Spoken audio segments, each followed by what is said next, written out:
Thank you very much. Thanks a lot. और भाई दोस्तों, मेरा नाम विवेक है और मैं अल्कोहलिक हूँ। ईश्वर की कृपा है, आप सबकी शेयरिंग्स का साथ है।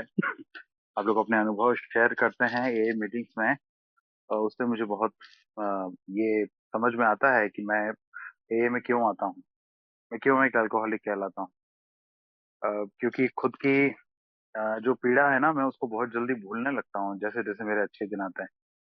तो आप सबकी शेयरिंग का साथ है, और मेरी पत्नी का अनकंडीशनल सपोर्ट है कि आज के दिन मैं शराब से दूर हूँ। और दूर इसीलिए हूँ क्योंकि शराब पीने का कोई ख्याल नहीं आ रहा। अदरवाइज अगर वो ख्याल आ जाए तो ये भी मुझे आप लोगों की शेयरिंग से ही समझ में आता है कि मैं टिक नहीं पाऊंगा। तकरीबन 95% लोग, अगर शराब का ख्याल आ जाता है, ए मेंबर्स ही जो कि ए की मदद से शराब से दूर है, वो टिक नहीं पाते हैं, किसी को फोन नहीं कर पाते हैं। ऐसा मेंबर्स के अनुभव से पता चलता है।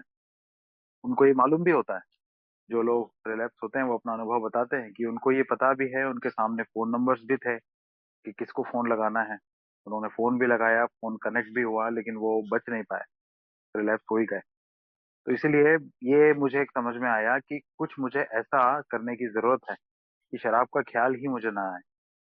तो वो जो शराब का ख्याल है वो मुझे तब नहीं आएगा जब उससे मिलने वाला जो विकृत आनंद था, वो आनंद मुझे कहीं और से मिलने लगेगा।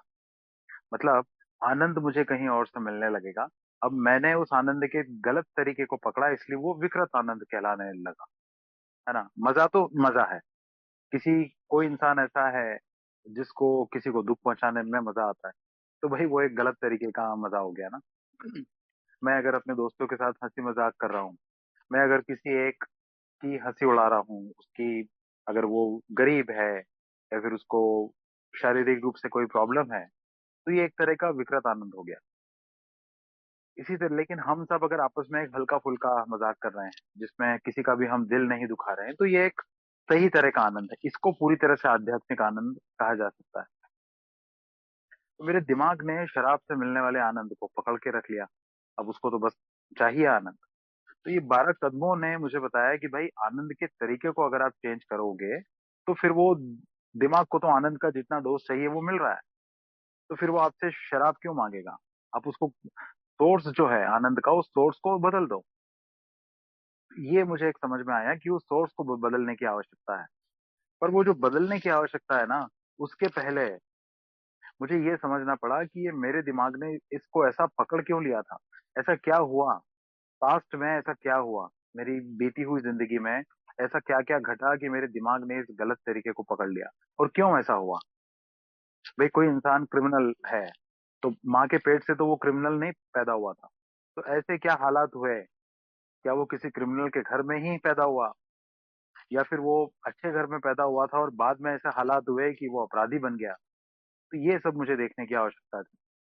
तो जब पहला, दूसरा, तीसरा ये करते करते जब मैं चौथे कदम पर आया ना, तो चौथे कदम में मुझे एक बड़ी आ, उसको महत्वपूर्ण कह लें या फिर एक नई तरह की बात कह लें या मजेदार बात कह लें, जो चाहे कह लें, पर वो एक मुझे बताई गई कि भाई इंसान की जो प्राकृतिक प्रवृत्तियां होती हैं, चाहे सेक्स की हो, सामाजिकता की हो, या आत्म सुरक्षा की हो, ये प्राकृतिक प्रवृत्तियां जो हर इंसान के अंदर है, कुदरत ने इसको दी हैं, ये सभी की तरह है, मेरे अंदर भी है। ये इंसान को अपने अस्तित्व को बचाने के लिए कुदरत ने दी थी कि भाई अगर इंसान हर जगह पहलवानी करने लगेगा, दादागिरी करने लगेगा, तो भी गड़बड़ हो जाएगी। तो उसके अंदर डरने वाली चीज भी ईश्वर ने डाली कि भाई जहां पर अगर मुकाबला करके अगर आप अपने आप की सुरक्षा नहीं कर पाओ, वहां पर डर के कारण से आप अपनी सुरक्षा करो। जहां पर आप किसी से लड़ सकते हो, वो आपको नुकसान पहुंचाना चाहता है, आप बचाना चाहते हो अपने आप को, तो लड़ के या फिर उसके ऊपर हमला करके आप अपने आप को बचा सकते हो। आप एक सामाजिक प्राणी हो, आप अकेले नहीं रह सकते, चुपचाप सुनसान किसी निर्जन टापू पे इस तरह से नहीं रह सकते। इसलिए मैं सोसाइटी का हिस्सा बनता हूँ, मैं एक परिवार का हिस्सा बनता हूँ। बाद में मैं भले ही स्वार्थीपन में परिवार से अलग हो जाऊं, वो एक बात अलग है, लेकिन मैं किसी न किसी से जुड़ता जरूर हूँ। माँ बाप से अलग हो जाऊंगा तो पत्नी से जुड़ूंगा। अगर मान लीजिए पत्नी से भी दूर हो गया तो किसी दूसरी औरत से जुड़ूंगा, किसी दोस्त से जुड़ूंगा, प्रेमिका से जुड़ूंगा। कुछ ना कुछ कहीं ना कहीं पर मेरा जुड़ाव होगा। ये सामाजिकता की प्रवृत्ति है। फिर सेक्स की प्रवृत्ति है मेरे अंदर, कि अगर वो सेक्स की प्रवृत्ति मेरे अंदर ईश्वर ने नहीं डाली होती तो फिर वो ह्यूमन जनरेशन आगे नहीं बढ़ती। तो पता मुझे ये चला कि जहां तक ये बेसिक थी, वहां तक तो सब कुछ ठीक था, कि हर चीज मेरे अस्तित्व को बनाए रखने के लिए और मेरी पीढ़ी जो है ना, इंसानी जनरेशन जो है, इसको आगे बढ़ाने के लिए थी। लेकिन समहाउ मेरे साथ कुछ ऐसा हुआ, मैं पैदाइश की एक इस तरह का अतिवादी इंसान हूँ कि मैं जिस भी चीज में उस ध्येय को पूरा करने गया, मैं उसकी अति करने लगा। कि जैसे सुरक्षा करने की जब बात आई, अपने आप की जब सुरक्षा की बात आई, तो मुझे ऐसा लगने लगा कि भाई हर कोई इंसान ही मुझे नुकसान पहुंचाना चाहता है। या फिर अगर किसी इंसान ने मुझसे ऊंची आवाज में बात की है तो ये भी मुझे नुकसान पहुंचाना चाहता है। किसी इंसान की बातों में ये लगा कि उसने मेरा अपमान किया है तो वो भी मुझे नुकसान की तरह लगने लगा। तो या तो मैं, मेरा जो रवैया है, या तो वो हमला करने का होने लगा या फिर बहुत ज्यादा डरने का होने लगा। और या फिर मेरा रवैया जो है मन ही मन उसके प्रति अपने अंदर गुस्सा पालने का हो गया। हम जिसको खुन्नस भी कह सकते हैं, रिसेंटमेंट। तो इस तरह से जो मेरी प्राकृतिक प्रवृत्तियां थी, जिस चीज को जितना करना था उससे भी कहीं ज्यादा मैं करने लगा, इसीलिए मेरे ऐसे हालात हो गए। अभी जैसे 2 मिनट के लिए मैं सड़क पर गाड़ी चला रहा हूँ और किसी ने मेरे ऊपर कुछ कमेंट किया, उसको लगा मैंने गलत तरीके से गाड़ी चलाई, इसलिए उसने मुझे कुछ कमेंट किया।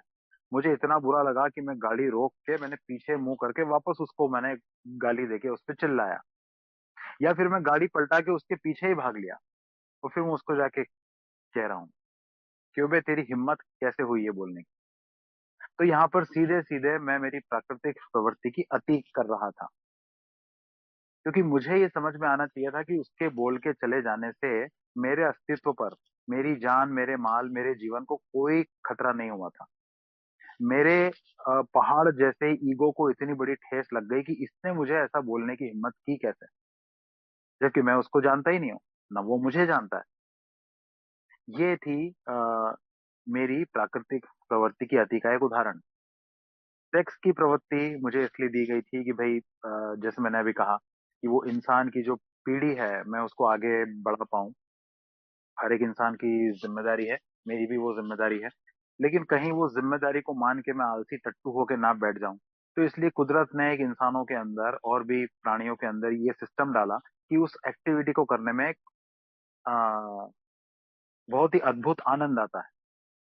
लेकिन अब मैंने उस आनंद की प्राप्ति को ही अपना ध्येय बना लिया। तो भाई शराबी ने ये किया कि वो पत्नी के पहले कम से कम 10 पार्टनर्स के साथ उसके संबंध है, पत्नी आने के बाद भी संबंध है, क्योंकि उसने उस आनंद की प्राप्ति को ही अपना ध्येय बना लिया।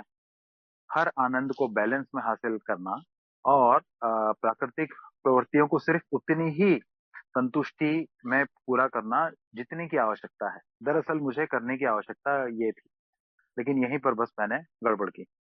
अब हुआ ये कि इसके साथ में, अब मुझे तो नहीं पता था कि बचपन से, मतलब पैदा होते से ही मेरे अंदर फिजिकल एलर्जी नाम की भी कोई चीज है। तो जब वो मैंने शराब पी तो उसमें एक अद्भुत तरह का आनंद था। दुनिया में और भी हजारों चीजें हैं खाने पीने की, सब में इस तरह का आनंद नहीं होता कि मैं उसको बार बार दोबारा करने की इच्छा रखूं। डॉक्टर सिल्कवर्थ ने कहा है ना, बिग बुक को पढ़ते हैं हम, कि भाई कुछ स्त्री पुरुष ऐसे होते हैं कि उनको शराब पीने में एक विशेष ही तरह का आनंद आ जाता है और वो बार बार उस आनंद को लेना चाहते हैं। बस यही मेरे साथ हुआ कि मैं बार बार उसको ले लेता गया। और शराब में डोपामाइन जो मुझे शराब से मिला, वो बाकी जिन गतिविधियों से जितना मिलता है उससे कई गुना ज्यादा मुझे मिला शराब से, इसलिए। और वो डोपामिन का एक बहुत ही आसान सा सोर्स मुझे मिला। डोपामिन वो मेरे शरीर के अंदर बनने वाले न्यूरो ट्रांसमीटर हैं जो मेरा ब्रेन बनाता है। मुझे अलग अलग परिस्थितियों में कितना आनंद मिल रहा है इसका मुझे आभास कराता है। तो शराब से मिलने वाला जो आनंद, नॉर्मली जो मुझे आनंद मिलता उसके कंपैरिजन में शराब से मिलने वाला डोपामिन कई गुना ज्यादा था। इसलिए मैं बार बार शराब की तरफ जाने लगा।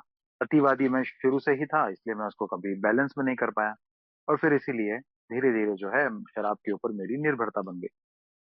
तो भाई ये चौथे कदम में ना ये समझ में आया कि ये मुझसे करने को कहा क्यों जा रहा है। भाई क्यों यार, क्यों? ठीक है ना, मैंने एक स्पॉन्सर लिया है, वो मेरा मार्गदर्शन करेंगे, लेकिन क्यों मैं अपना कच्चा चिट्ठा उनके सामने खोलूं? तब दरअसल बात यह आई कि भाई ये जो अतिवादिता की समस्या है, ये जो प्राकृतिक प्रवृत्तियों की आपने अति की है, अगर ये आपको खुद को समझ में आ जाता तो फिर अब तक आप इसको ठीक कर चुके होते, पहले दूसरे तीसरे कदम में।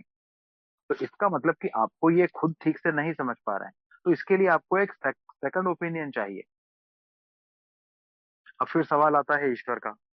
लेकिन फिर आप ईश्वर की बात यह है ना कि ईश्वर को तो मैं बचपन से बुद्धू बनाता आ रहा हूँ, ईश्वर के हाथ तो रोज जोड़ता हूँ, मंदिर भी चला जाता हूँ, अगर मैं आस्तिक हूं तो वहां तो मैं बड़े आराम से ईश्वर मेरे लिए ये कर देना वो कर देना, फैमिली दोस्त सोसाइटी वाले कोई भी, उनके साथ में पहाड़ों पे इधर उधर बड़े बड़े तीर्थ स्थलों पे भी चला गया मैं, व्रत उपवास भी रख लिए मैंने, सब कुछ कर लिया, बड़ा अपने आप को धार्मिक बता दिया।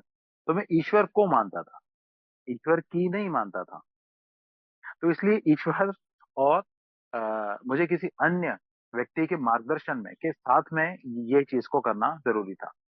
तो इसीलिए मुझसे कहा गया कि भाई आप अपने बारे में खुद लिखिए। ये जो अपने बारे में आप लिखेंगे, अपने चरित्र दोषों के बारे में, आपने जहां जहां पर प्राकृतिक प्रवृत्तियों की अति की है, उसके बारे में आप लिखिए। लेकिन अब उसके बारे में कैसे लिखेंगे? तो एक तो वो तरीका था, मुझे याद आता है जब मैं 90 दिन के लिए रिहैब में था, तो वहां पे वो काउंसलर ने कहा था कि भाई अपने बारे में लिखो। और मुझे किसी ने बोल दिया कि यार विवेक भाई, ऐसे लिखना कि अपने बारे में खूब गंदा गंदा लिख देना, जितना गंदा लिखोगे ना ये मान लेंगे कि आपने उतनी ईमानदारी से लिखा है, और उतनी जल्दी आपको यहाँ से मुक्ति मिलेगी। और मैंने भी भाई उसमें ऐसी ऐसी बातें लिखी जो गंदी चीजें मैंने की ही नहीं थी। तो वो मतलब जो गलतियां मैंने की ही नहीं थी मैंने वो भी उसमें लिख दी। तो यहाँ पर वो बात नहीं थी अब, है ना। यहाँ पर लिखने के लिए कार्यक्रम के फाउंडर ने मुझे एक तरीका बताया कि भाई साहब आप इस तरह से इसको लिखिए कि अंदर तक खोजबीन करके ना, बिल्कुल अंदर से एक एक बात निकल के बाहर आ पाए, है ना। इसीलिए चौथे कदम का जो टेक्स्ट है ना, वो ही है कि हमने अपनी निडर होकर अपनी एक नैतिक खोजबीन की, है ना, अपनी खुद की। I made a searching and fearless moral inventory of ourselves। तो मैंने अपने ही बारे में खोद खोद के अंदर से चीजें निकाली, उन घटनाओं को याद किया कि यार हाँ, मैंने तो कभी ध्यान ही नहीं दिया यार, कितनी कितनी चीजों को मैंने नजरअंदाज कर दिया था, कहाँ कहाँ मैंने अति की थी।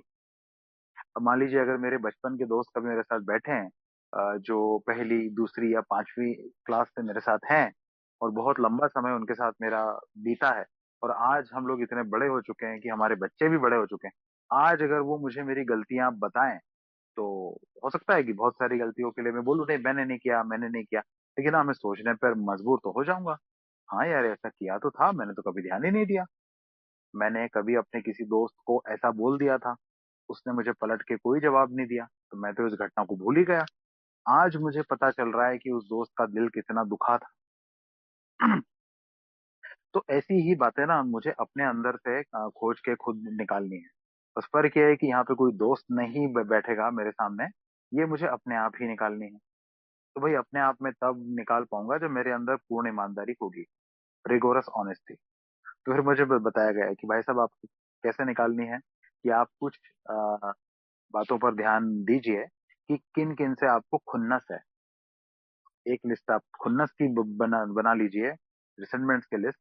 देन फिर आपके अगली लिस्ट आपके डर क्या है, फिर किन चीजों से आपको डर है, शुरू से लिखिए कि किन चीजों से आपको डर लगा था।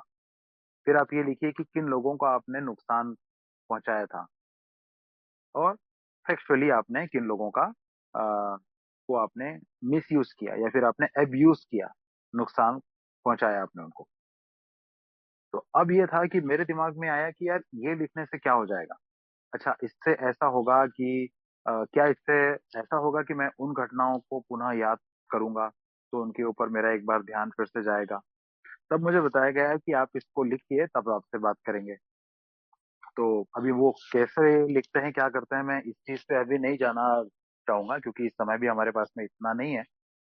लेकिन एज वी ऑल नो कि चौथे कदम में हम इन्वेंट्री जिस तरह से बनाते हैं कि भाई जैसे फॉर एग्जांपल डिसेंटमेंट की इन्वेंट्री, कि भाई उस व्यक्ति का नाम जिससे मुझे खुन्नस थी, वो घटना की क्या हुआ, और इसमें उस व्यक्ति के कारण से मेरे अंदर क्या टूट गया या मेरे अंदर क्या आहत हुआ, है ना, मैं ये लिखूंगा।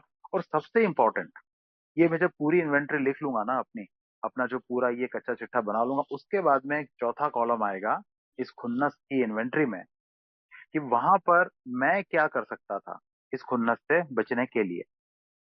अभी जैसे तब वो उस चौथे कॉलम में मुझे ये समझ में आया कि यार अच्छा, मैं मुझसे क्यों कहा गया जब मैं ए में आया था कि आप सिर्फ शराब पर ही नहीं, लोगों, जगहों और परिस्थितियों पर भी शक्तिहीन हो। अभी जैसे उदाहरण के लिए मैं छोटा था, मैं एक बार किराने की दुकान पर गया और उसको मैंने कहा, वो जो सुपारी आती है मीठी सुपारी, तो मैं माँ बाप की चोरी से वो मीठी सुपारी खाना चाह रहा था। मेरे पास पैसे नहीं थे, तो मैं दुकानदार के पास गया, मैंने बड़ा भोला सा मुंह बना के बोला कि भैया मुझे मीठी सुपारी दे दो। दुकानदार मुझे पहचानता था, उसने मुझे बोला यहाँ से भाग जाओ, नहीं दूंगा, पैसे दो पहले। मैंने बोला पैसे तो नहीं है, तो उसने बोला फिर यहाँ से भाग जाओ। अब दुकानदार ने गुस्से में मुझे डांटते हुए ये कह दिया कि साला भिखारी कहीं का। ये शब्द सुन के मेरे तन बदन में आग लग गई कि मुझे इसने ऐसा कैसे बोला। तो उसका नाम मेरी खुन्नस की लिस्ट में आ गया। अब इस लिस्ट में ना बड़े आराम से मैंने लिख दिया कि भाई किराने की दुकान वाला क्या हुआ था, उसने मुझे ऐसे शब्द बोले थे। तीसरे कॉलम में इससे मेरा क्या आहत हुआ, मेरा स्वाभिमान आहत हुआ, और मुझे माता पिता पर भी खुन्नस आई, क्यों ये मुझे पैसे नहीं देते। चौथा कॉलम जो था ना वो सबसे इंपॉर्टेंट था मेरे लिए, कि ऐसा मैं क्या कर सकता था जिससे ये खुन्नस मेरे अंदर आती ही नहीं। तो मुझे ना यहाँ पर ये समझ में आया कि यार, मैं अगर इस चीज को स्वीकार कर लेता कि यार गलती तो मेरी ही थी, बिना पैसे के सामान कौन देना चाहेगा बच्चे को, एक चीज। दूसरी चीज, मैं ये भी सोच सकता था कि यार ये जो किराने की दुकान वाला है शायद ये एक बदतमीज सा इंसान है, शायद एक कम पढ़ा लिखा इंसान है, शायद इसके मन में दया नहीं है बच्चों के प्रति, तो ये इसकी समस्या है, मैं इसमें क्यों बुरा मानूं, मैं इसमें क्यों खुन्नस पाल के बैठूं। तो ये दोनों ही बातें थी, मैं अपनी गलती देख सकता था और साथ ही मैं उसको माफ करने के लिए और अपने मन को मैला होने से बचाने के लिए ये सोच सकता था कि ये अज्ञानी है, ये एक अच्छा इंसान नहीं है, विनम्रता जरा भी नहीं है इसमें, है ना। तो ये वो चीज थी कि जो मुझसे कहा गया कि भाई आपको इंस्टेड आपको ये करना चाहिए था। तो ये ना मुझे उस तब ये पहली बार समझ में आया कि यार, क्यों मुझसे कहा जा रहा है कि किसी भी गलती का को पूरा होने में हमेशा 100% लगता है। तो अगर सामने वाले ने 90% गलती की है, तो उस गलती का आपको पूरा नुकसान तभी होगा जब आप अपनी तरफ का भी 10% मिलाओगे उसमें। अगर आप अपनी तरफ से वो 10% नहीं मिलाओगे, तो उस गलती से उतना बड़ा नुकसान होने से शायद बच जाएगा। हो सकता है नुकसान हो, लेकिन उतना बड़ा नहीं होगा। ताली दो हाथ से बचती है, ये वो वाली बात थी। लेकिन मैं उस समय तक किस आधार पे चलता था कि भाई ज्यादा गलती किसकी है, तो ज्यादा गलती तो वो दुकानदार की है। मैं सड़क पर गाड़ी चला रहा हूँ, गलती से गाड़ियों की टक्कर हो गई, ना सामने वाले की गलती थी ना मेरी गलती थी, उसने उठा के मुझे गाली दे दी। मैं गाड़ी से उतरा, मैंने उसको एक चांटा मार दिया। मेरे पास बहुत अच्छा एक्सक्यूज है कि उसने मुझे गाली दी। मैं कभी ये नहीं सोच पाता कि उसने अगर मुझे गाली दी है तो मैं बिना चाटा मारे भी रुक सकता था। मैंने अपना हिस्सा पूरा पूरा उसमें मिलाया, इसलिए वो बात जो है वो इतनी बढ़ गई और पुलिस तक पहुंच गई। अब वो और मैं दोनों पुलिस थाने में बैठे हैं और वहां से छूटने का इंतजार कर रहे हैं।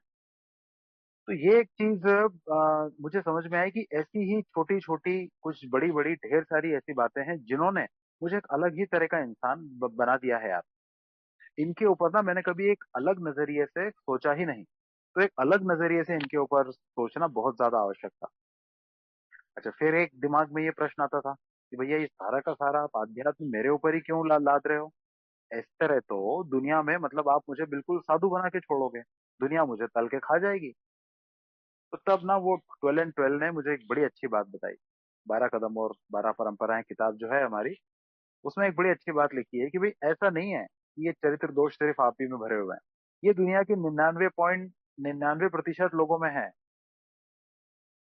तो लेकिन अब ये तो वो बात हो गई कि भाई अगर डायबिटीज की बीमारी मुझे है तो मुझे तो लड्डू से दूर रहना ही पड़ेगा। मैं ये नहीं बोल सकता कि वो फलाना आदमी है, वो साला मुझसे उम्र में 10 साल बड़ा है, वो तो आधा किलो लड्डू खा जाता है, मुझ मुझ पर ही अत्याचार क्यों हो रहा है। नहीं भैया, ये आपको समझना पड़ेगा। लेकिन अगर मैं ये सोचूं कि ये सब करने के बाद में मुझे मिलेगा क्या, तो ये सब करने के बाद में ना, वो जो आकर्षण था मेरे अंदर शराब के प्रति, एक तो वो दूर होगा, और दूसरा मेरे पास में आनंद की एक अलग ही नई परिभाषा आएगी।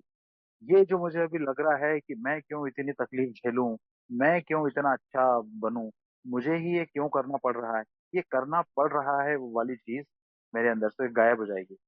मैं अपने इस नए स्वरूप को पसंद करने लग जाऊंगा। तो ये जब मैं करने लगता हूँ और मैं जब इसको ईमानदारी से करता हूँ, और जब मैं 5वें कदम में ईश्वर, स्वयं और अपने इनके अलावा किसी अन्य व्यक्ति से इसको शेयर करता हूँ ना, और उस व्यक्ति से भी मुझे फिर एक सेकंड ओपिनियन मिलता है। क्योंकि यहाँ तक तो क्या है कि सिर्फ मैंने ही सोच सोच के इसको लिखा है एक अलग नजरिए से। तो ये जो अलग नजरिया है, ये मुझे पहला, दूसरा और तीसरा कदम अ, कर लेने से मिला। भाई इसीलिए तो मैं सीधे चौथा कदम नहीं लिख सकता हूँ। कई बार शायद मेरे जैसे शराबी को ये लगे कि अरे मैं तो रिहैब में था, वहां भी उन्होंने लिखवाया था। भले ही मैं अंदर से जानता हूँ कि वहां मैंने सिर्फ कागज काले ही किए थे, फॉर्मेलिटी ही की थी कि जल्दी से जल्दी ये पन्ने लिख के इनके सर पे मर दो ताकि यहाँ से मुक्ति मिले। और अब मैं कह रहा हूँ स्पॉन्सर को मुझे सीधे चौथा कदम करा दीजिए, तो वो नहीं हो पाएगा यार, क्योंकि मेरे अंदर वो अलग नजरिया आ ही नहीं पाएगा जब तक पहला, दूसरा, तीसरा कदम मेरा स्ट्रांग नहीं हो पाएगा। तो मैं उस अलग नजरिए से वो चौथा कॉलम जो है वो लिख ही नहीं पाऊंगा। और फिर इसके बाद में मैं जब 5वें कदम में उसको स्पॉन्सर से शेयर करता हूँ ना, तो उनका एक मेरे को एक अलग ओपिनियन मिलता है, क्योंकि वो इंसान ही अलग है। लेकिन वो इंसान भी मेरे जैसा शराबी है, उसकी समस्याएं काफी कुछ मुझसे मिलती जुलती हैं। और जो ये 12 कदमों के रास्ते पर मैं अब चल पड़ा हूँ, इस रास्ते पर वो पहले चल चुके हैं। तो उनको बहुत अच्छे से मालूम है कि शराबी का कहाँ कहाँ पर डिनायल आएगा, कहाँ कहाँ पर उसका ईगो आसमान छूने लगेगा, कहाँ कहाँ पर वो अनहेल्दी फियर से घिर जाएगा। तो ये तो बात थी रिसेंटमेंट की। फिर जब फियर्स की बात आती है, तो कई चीजें ऐसी हैं जिनके बारे में ना मुझे कभी ठीक से यही समझ में नहीं आया कि यार कुछ भी मान लीजिए कि कोई इंसान कार चला रहा है और मैं बगल में बैठा हूँ। तो मैं अगर जैसे मेरी बात करूं, मेरे मन में हमेशा से ये डर था कि ये कहीं गाड़ी को ठोक तो नहीं देगा। हाईवे पर है और अगर कोई और गाड़ी चला रहा है, मैं साइड में बैठा हूं, तो मैं सुख शांति चैन से बैठ ही नहीं पाता था।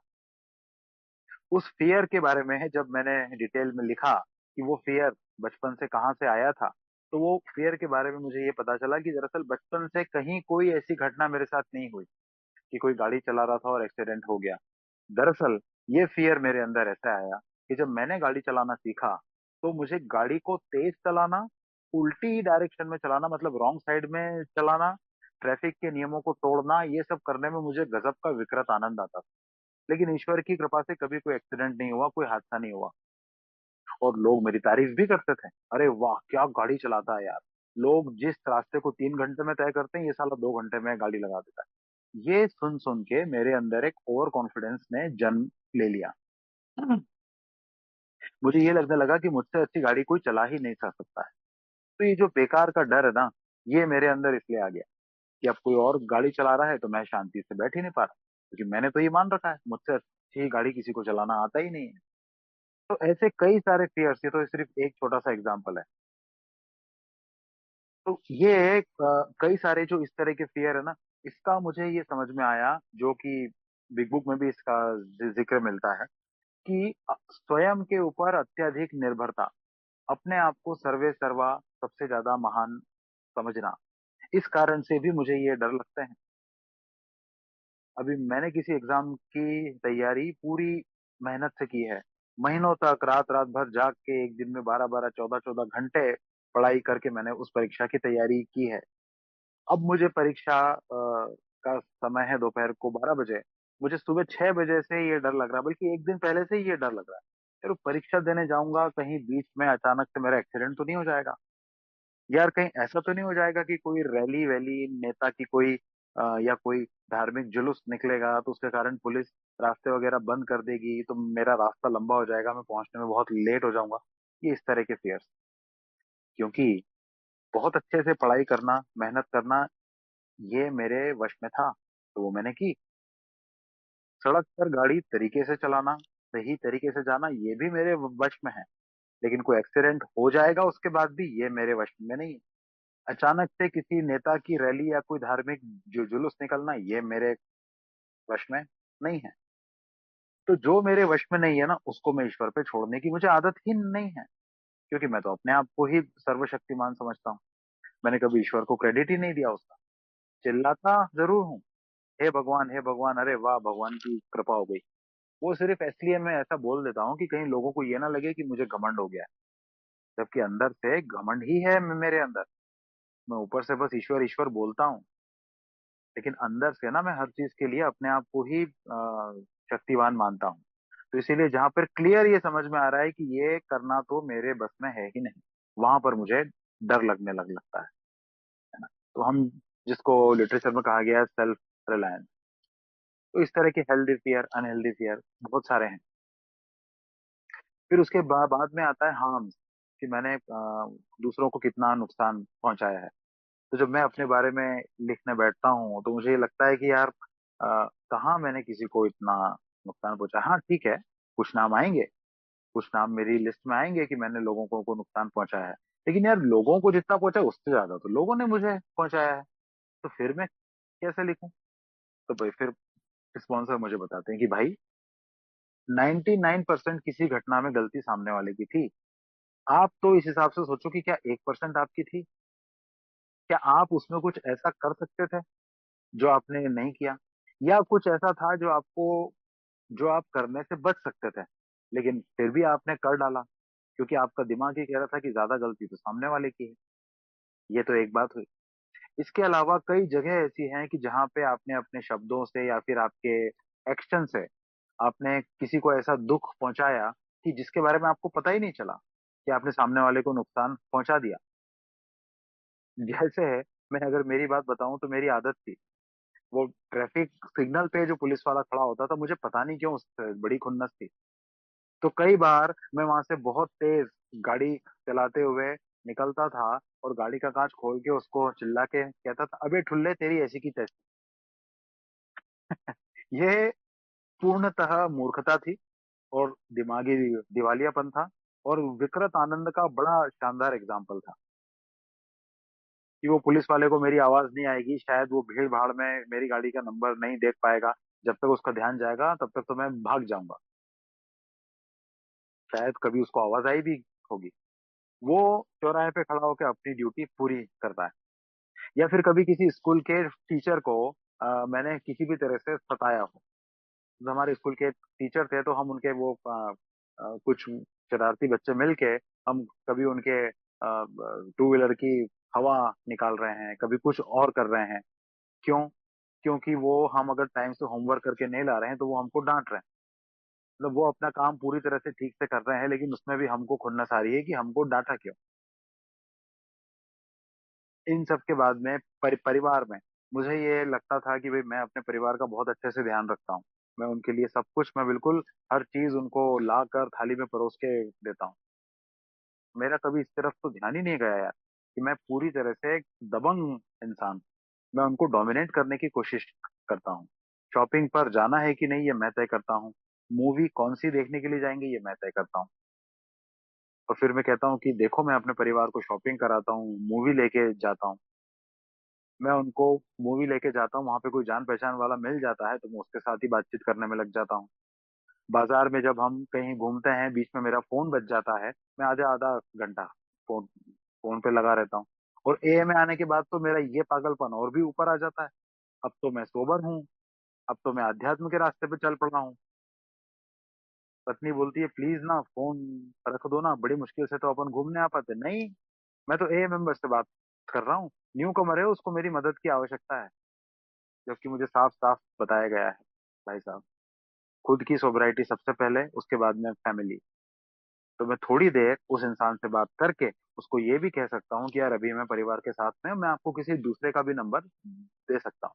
तो मैं उसको किसी दूसरे ए मेंबर का नंबर दे सकता हूँ। उस दूसरे ए मेंबर को भी फोन करके बोल सकता हूँ कि यार एक न्यू कमर का फोन है, थोड़ा यार इस नंबर पे कॉल कर लो, मैं अभी परिवार के साथ में बड़ा महत्वपूर्ण और आनंद का समय बिता रहा हूँ। लेकिन नहीं, मैं वो अपनी वाली चलाने लग जाता हूँ ना।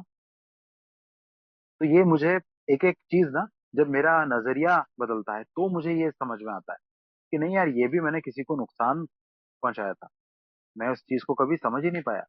मुझे तो ये गलत फहमी हो रही कि मैं बहुत बड़ा 12वें कदम का महान काम कर रहा हूँ, उसके पीछे मैंने अपने परिवार को फिर से कितना दुख पहुंचा दिया ये मैंने देखा ही नहीं। बेचारे परिवार को लग रहा है यार ये शराबी पहले भी हमारे किसी काम का नहीं था, घर में आड़ा पड़ा रहता था या फिर घर से गायब रहता था। अभी ये सामने है, हाड़ मास के पुतले जैसा दिख रहा है, लेकिन ये अभी भी दिमागी रूप से हमसे दूर ही है।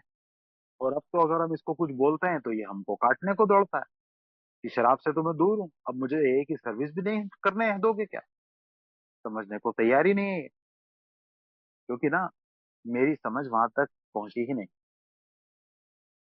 तो वो पहले दूसरे तीसरे कदम का में जो मेरा थोड़ा बहुत नजरिया में परिवर्तन आया है, उसमें जो विकास आया है वो, प्लस चौथे कदम में लिखने के बाद जो मुझे आभास होंगे वो, और जब मैं अपने स्पॉन्सर के साथ इसको डिस्कस करूँ, है ना। इसीलिए कई ए मेंबर्स को कहते हुए हम सुनते हैं कि भाई 5वें कदम के बाद उनको ऐसा लगा कि वो उन्होंने एकदम से आजादी महसूस की। लिटरेचर में भी इस चीज का जिक्र है।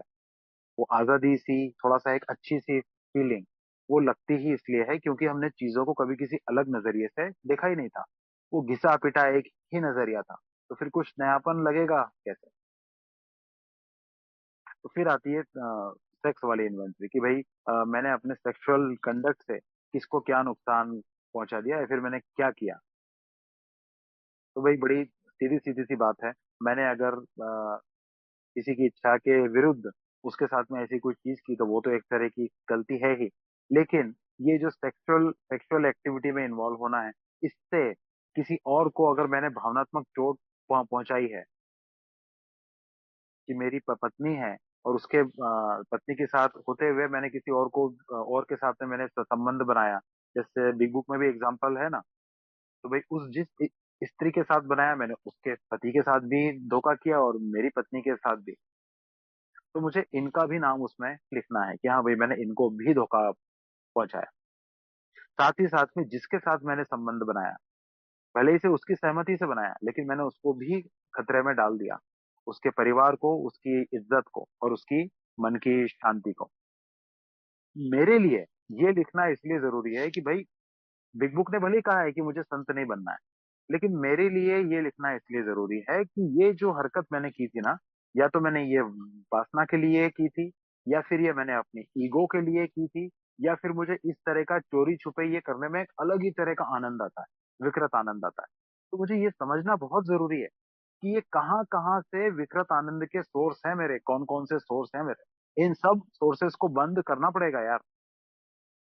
समझ लो कि मैं एक पानी की टंकी हूँ, ए में आया तो वो पानी की टंकी में पहले से ही पानी भरा था, वो गंदा पानी निकाल के मैं खत्म करना चाहता हूँ ताकि उसमें साफ पानी भरा है।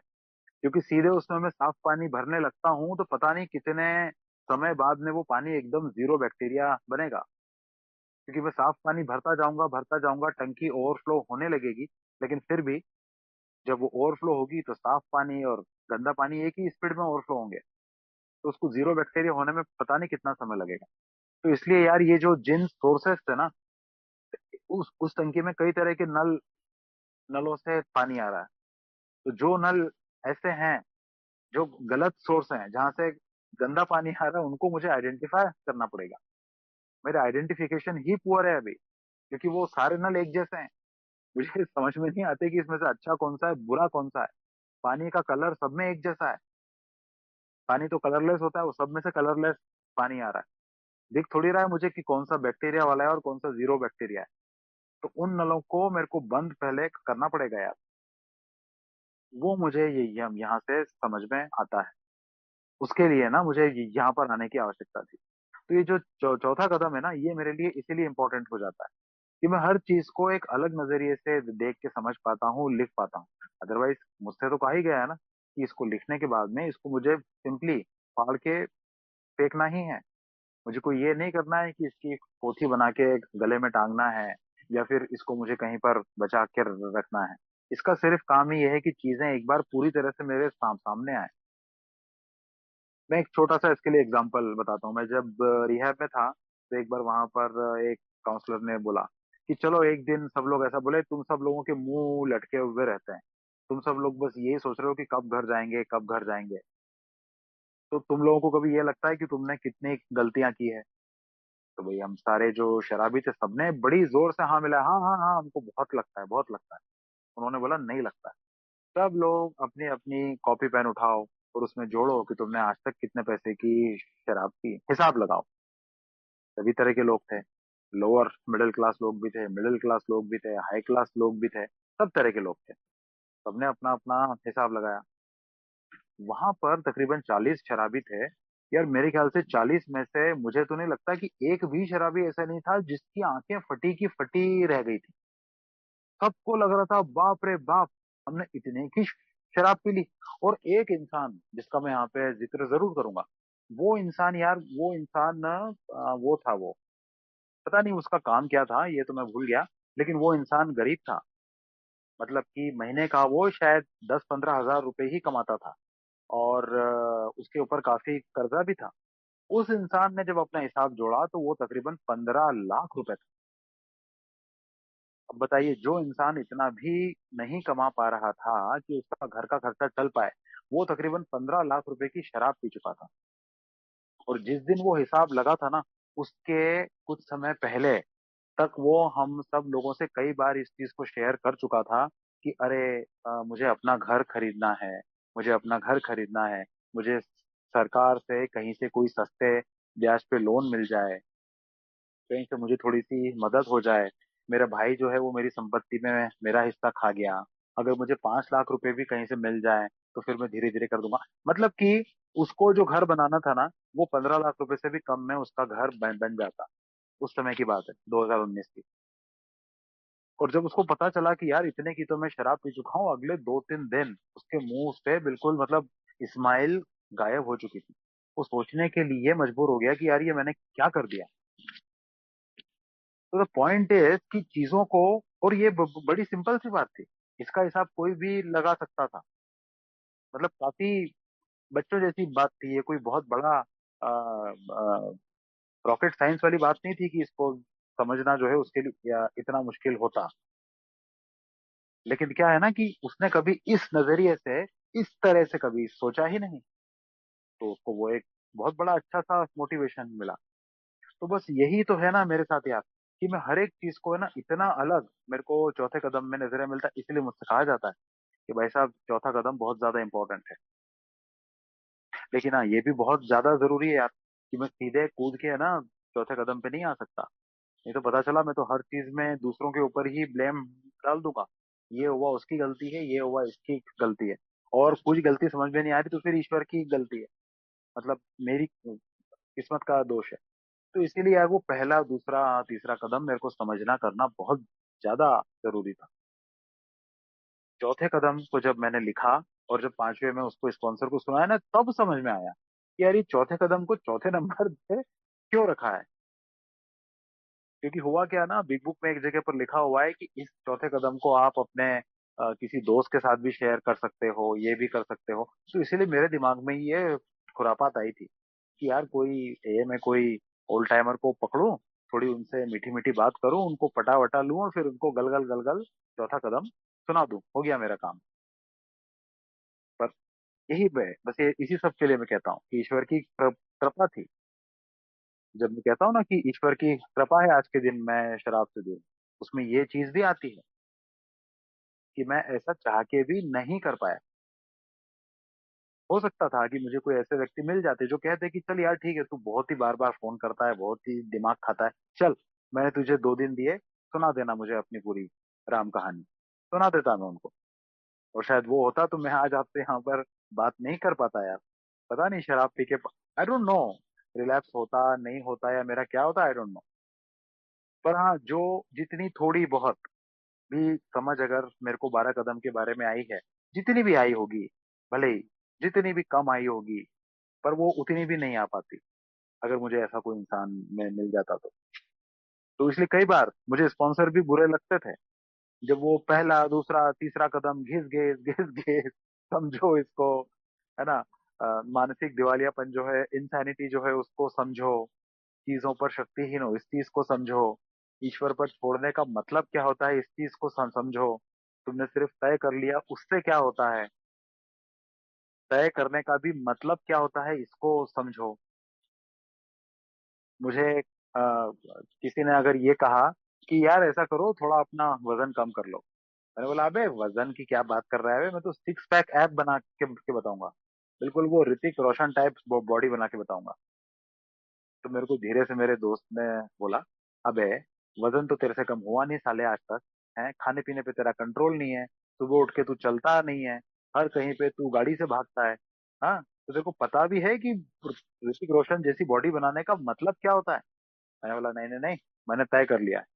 तीसरे कदम में ऐसे ही हुआ। हाँ हाँ हाँ, मैंने तय कर लिया है, अपनी इच्छा और जीवन को ईश्वर पे छोड़ूंगा।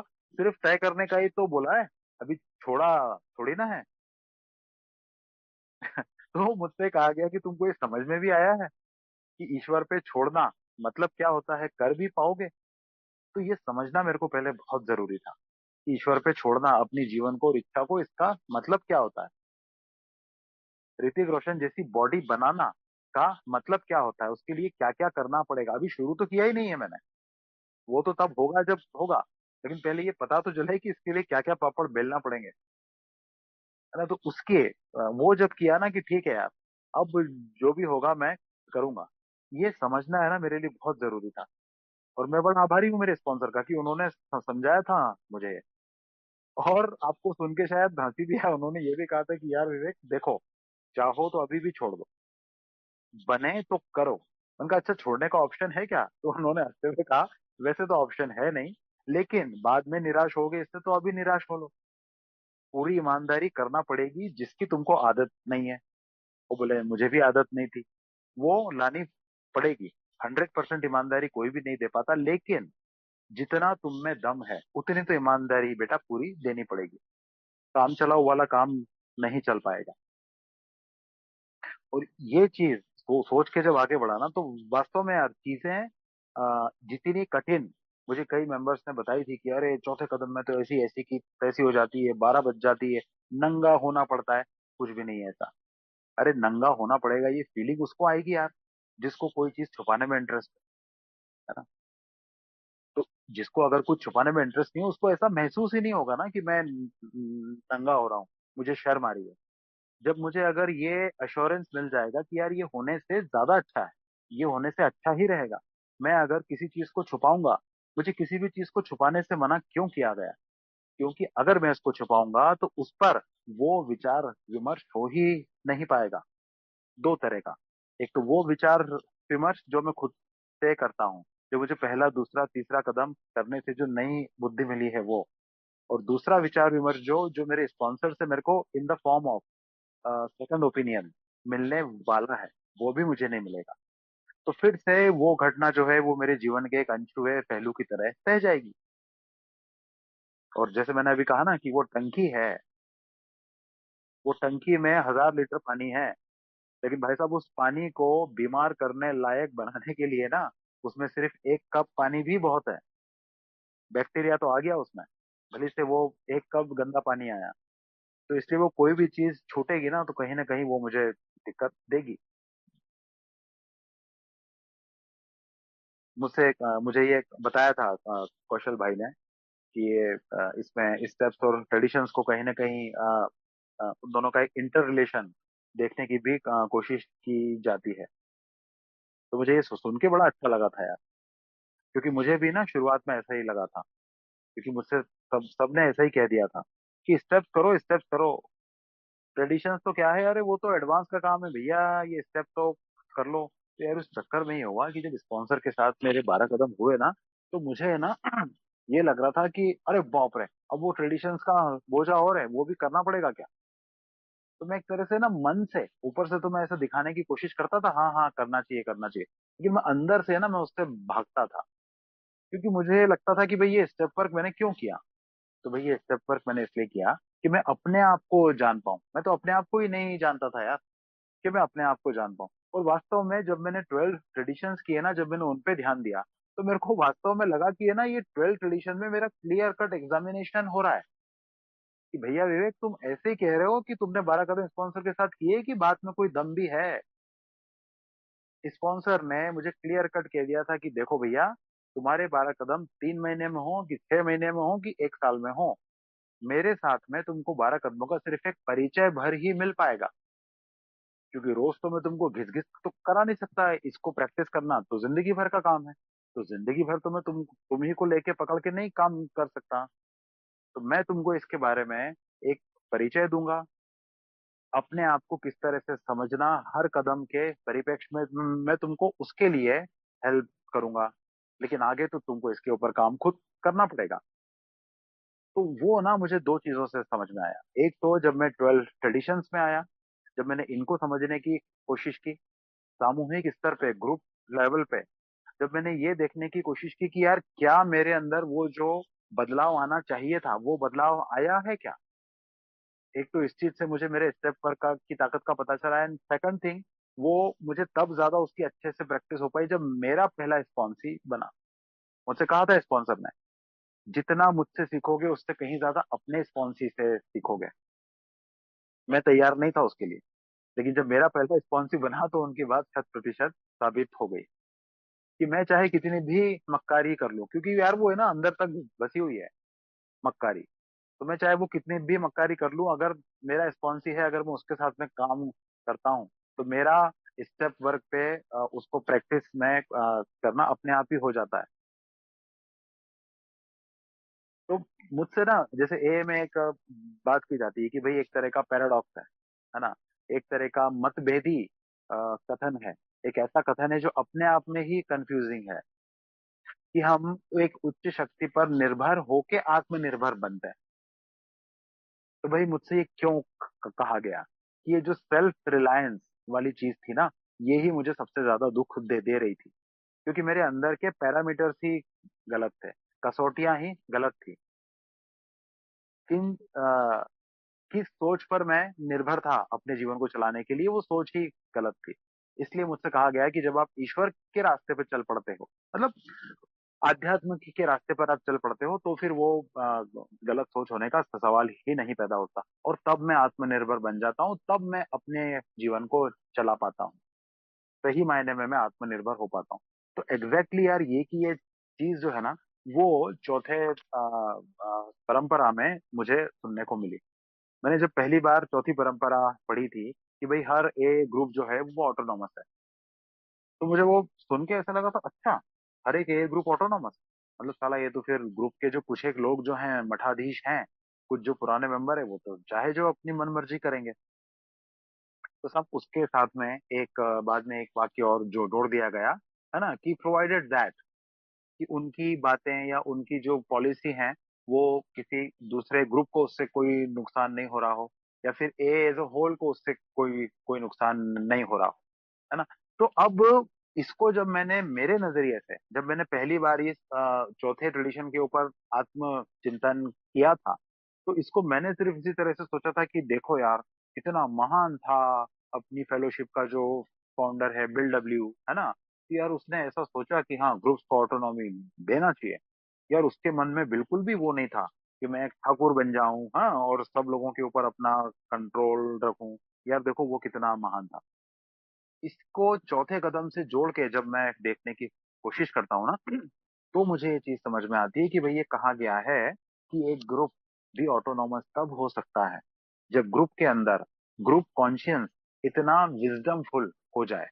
मतलब वो जो सामूहिक क्या कहेंगे उसको, सामूहिक सद्बुद्धि बोलेंगे या सामूहिक विवेक बोलेंगे, विवेक नाम नहीं बोलूंगा नहीं तो उसमें मेरा ही नाम आ जाएगा।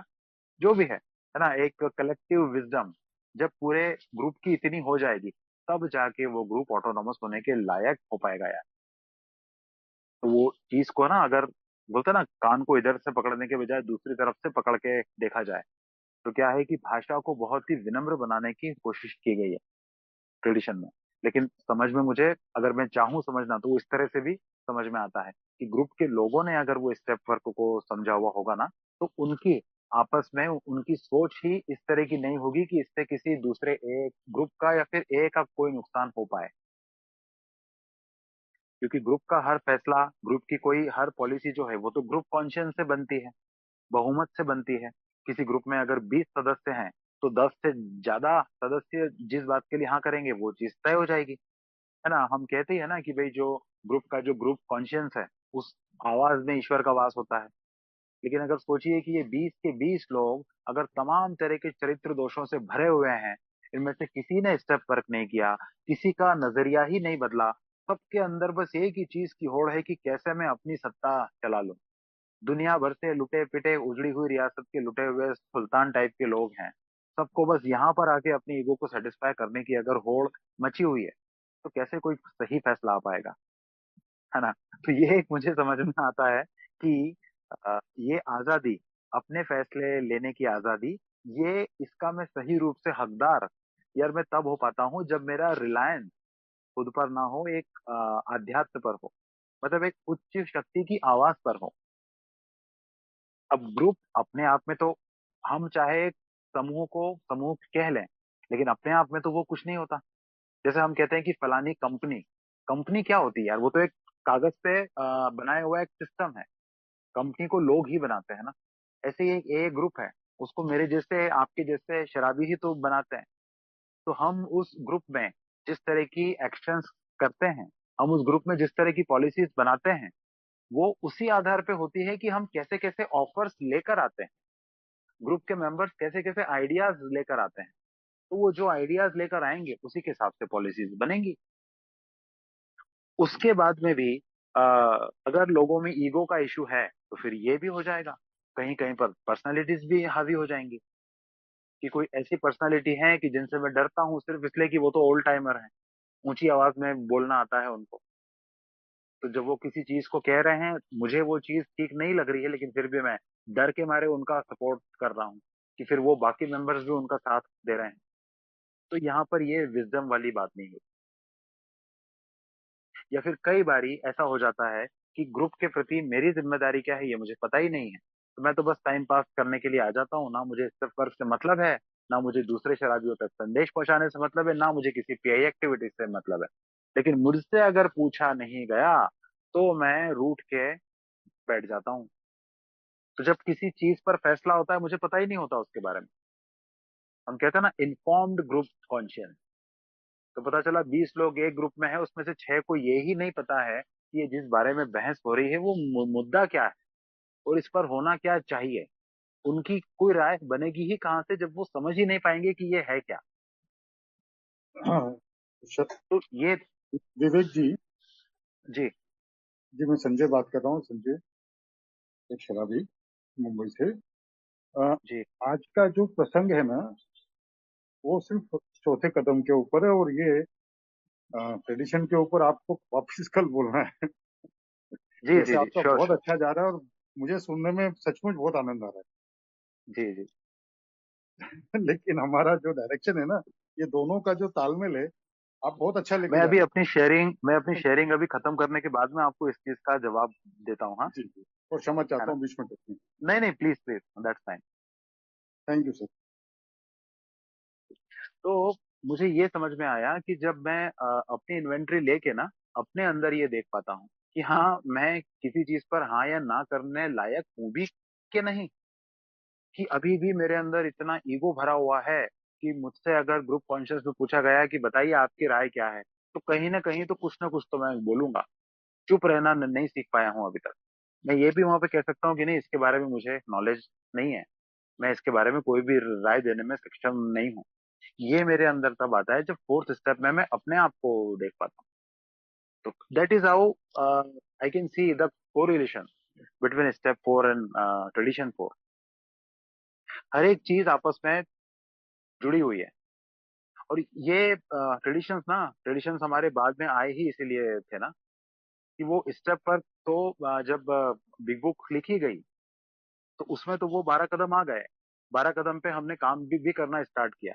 लेकिन फिर भी ये लगा कि यार कहीं ना कहीं एक पूरी फेलोशिप के रूप में आगे सही तरीके से चलने में कहीं कहीं पर गड़बड़ हो रही है अभी भी। इसीलिए फिर वो ट्रेडिशंस जो है वो 46 से ग्रेप वाइन में जो है बिल डब्ल्यू साहब लिखते चले गए, और फिर वो बाद में जो है 1950 के आसपास वो फॉर्मली अडॉप्ट हुए। और उन्हीं 12 ट्रेडिशंस के बारे में बिल डब्ल्यू साहब एक किताब लिखना चाहते थे, लेकिन उनको लगा कि शायद सिर्फ 12 ट्रेडिशन पे लिखना थोड़ा अजीब हो जाएगा, इसलिए फिर उन्होंने वो 12 स्टेप्स के ऊपर भी लिखा, और वो किताब का नाम दिया गया है 12 स्टेप्स एंड 12 ट्रेडिशन।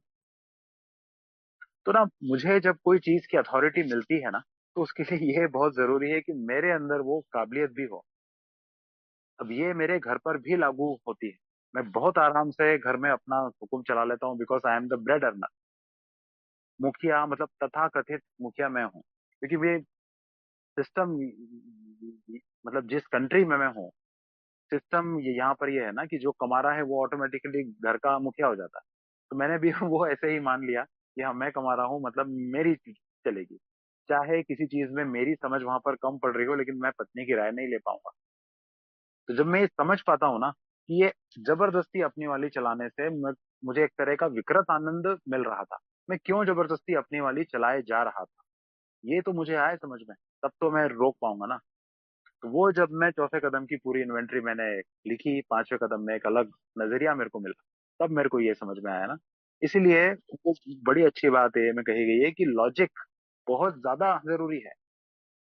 हर चीज को सिर्फ आपका मुंह बंद करके आपको नहीं बैठाया जा सकता। इंसान जो है वो लॉजिक का भी क्रीचर है और इमोशंस का भी। और लॉजिक वहां पर उसके ज्यादा हावी होने लग जाते हैं जहां पर उसको काम करने की इच्छा नहीं है। मुझसे अगर आप ये कहेंगे कि यार फलानी कोई जगह है, वहां पे 1 लाख रुपए डालो, 2 साल में 3 लाख रुपए हो जाएंगे, मैं तुरंत उस पर काम करना शुरू कर दूंगा कि यार कहीं इसमें कोई गड़बड़ तो नहीं है। इसका मतलब मैं पैसे तो डालने का इच्छुक हो गया हूँ, बस थोड़ी सावधानी बरतना चाहता हूँ। लेकिन कोई मुझसे ये कहे कि फलानी जगह पे 1 लाख रुपए दान करना है, मैं सोचूंगा भी नहीं 1 मिनट भी कि यार वो दान जहाँ पे करना है वो जगह वास्तव में इस काबिल है कि नहीं कि सारे बेवकूफ बनाने वाले लोग बैठे, क्योंकि मेरे को करना ही नहीं है वो काम।